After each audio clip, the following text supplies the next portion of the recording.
Hi everyone, my name is Aoife and I'm a fourth year psychology and sociology student in the University of Limerick. I created this podcast in order to briefly talk about one of the most socially stigmatised disorders in the DSM-5, schizophrenia. So, what is schizophrenia?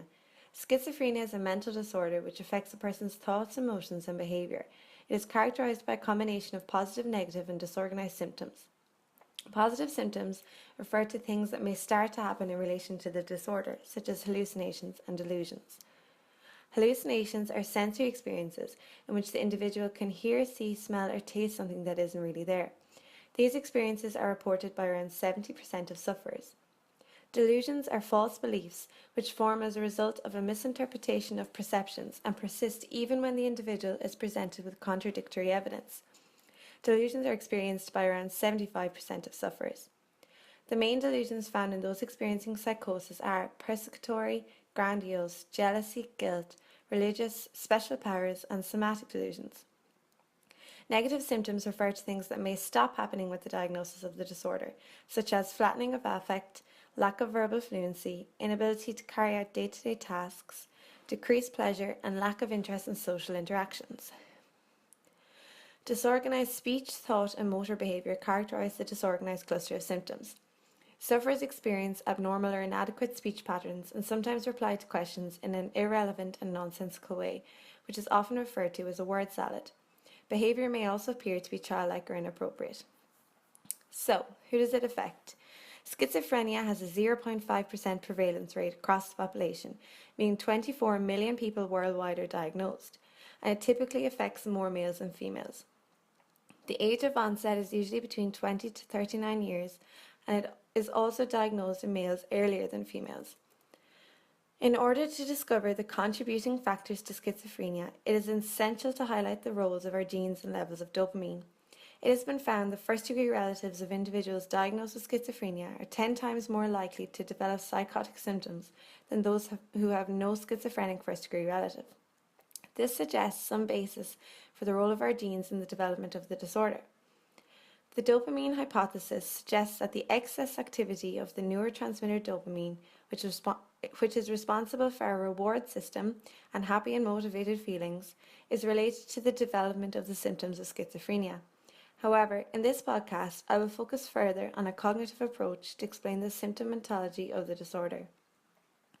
The cognitive approaches to schizophrenia are concerned with both general and specific functioning deficits. Researchers debate about the nature of the cognitive deficits for sufferers. The majority of research now leans towards the idea that it is a general impairment through all cognitive domains, with varied degrees of deficit in these brain areas that characterize a schizophrenic brain. Dickinson and his colleagues carried out a study with 97 schizophrenia sufferers and 87 healthy controls to tackle this debate. They used an intelligence scale and a memory scale to measure any deficits in cognitive functioning shown by schizophrenia patients. They found that IQ across the sample was significantly impaired, suggesting a general deficit, and that working memory, processing speed, and general memory were the cognitive functions most impaired in comparison with the control group, suggesting varied levels of specific deficits. These areas where the highest levels of deficit and functioning relate to some of the positive, negative, and disorganized symptoms of the disorder, meaning both hypotheses are, in some degree, thought to be true. For treatment, antipsychotic drugs are the first line to treat positive, negative, and disorganized symptoms. For schizophrenia sufferers, withdrawing from home and social life and inappropriate mood behaviors can make relationships difficult.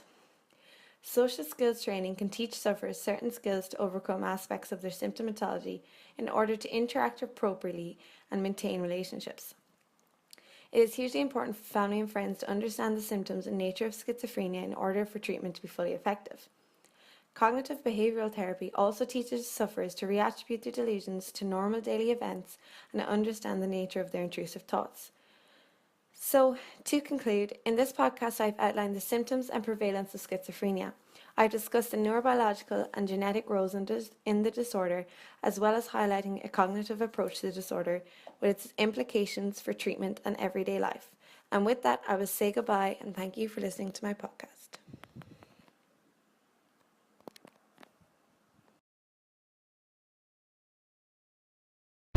created using Powtoon.